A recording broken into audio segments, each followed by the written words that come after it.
There is one emotion that every human being will eventually face.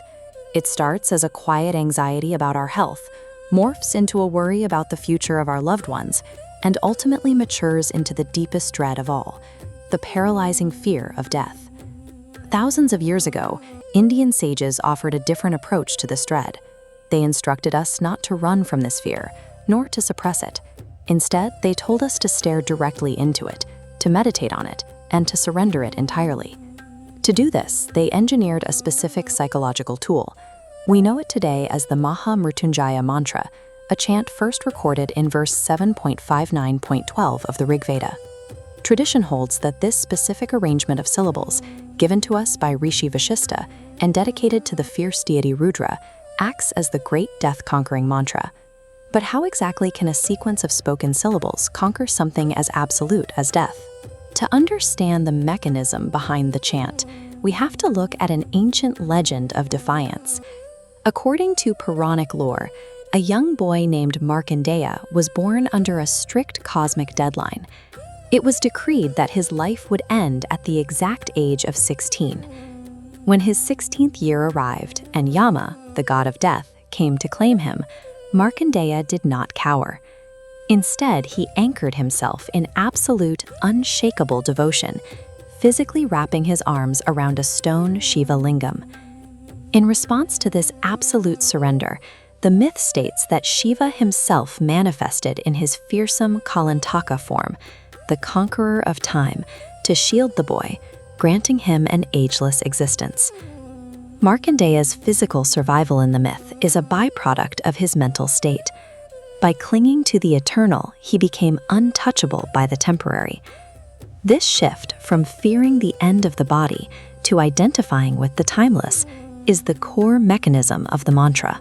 This chant provides a step-by-step formula for mental liberation, starting with the word Triambakam, the three-eyed one. We use our two physical eyes to see the chaotic world around us, but Shiva's third eye represents the fire of internal wisdom. The first step to conquering fear is turning our own gaze inward, using that internal awareness to burn away the ignorance that causes our panic. Next is Yajamahe, a conscious act of surrendering. This is the psychological release of admitting that we simply cannot control every financial crisis, health scare, or future uncertainty. We hand that crushing weight over to a higher power. The chant then describes the divine as Sugandham, a sweet fragrance. True devotion is invisible, yet perfectly obvious. When someone has surrendered, their ego shrinks, and they naturally project a calming, stabilizing aura to everyone around them. This naturally leads to Pushtivardhanam, the nourisher. Here, we are not asking for a life free of hardship. We are asking for the specific mental resilience required to stand tall and remain unbroken when those hardships inevitably arrive. By stringing these concepts together, the first half of the chant builds a layer of psychological armor. It deliberately prepares the mind to accept the realities of existence without falling into despair. All of this preparation sets the stage for the climax of the mantra, an unexpected and brilliant metaphor found in the phrase Urvarukamiva Bandhanan. This translates to, like a cucumber from its vine. We are not begging the universe to let us escape life or to let us live forever. We are looking at the natural world, observing a ripe fruit effortlessly separating from its stem. It is a direct plea to detach from our earthly bonds, our ego, our regrets, our material attachments, peacefully, naturally, and exactly when we have reached full maturity. The chant then closes with Mrityur Mukshya Ma Mritat. We ask to be liberated from the suffocating grip of mortality without ever losing our connection to the Amrit, the eternal, indestructible nature of consciousness itself.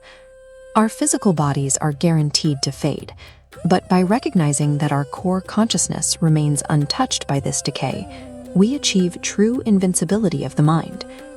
Moving away from mythology, we have to ask why chanting this specific sequence of syllables creates such a deep, measurable sense of peace in the human body. Neuroimaging studies on rhythmic chanting show it physically dampens activity in the brain's limbic system, the region responsible for processing fear. The mantra's repetitive structure acts as an anchor for a racing mind, forcing respiration to slow and short-circuiting the panic response. Long before the advent of brain scans, ancient sages engineered a precise phonetic formula that modern medicine now recognizes as a highly effective neurological calming device. However, a crucial distinction must be made. While this mantra provides mental courage, true spiritual wisdom means seeking modern medical treatment for physical illnesses. Utilizing scientific knowledge is in itself a form of devotion. To integrate this tool into your daily life, tradition recommends practicing on Mondays or during the twilight hours of Pradasham. Sit peacefully after a morning bath, light a single lamp, and take 3 deep, centering breaths.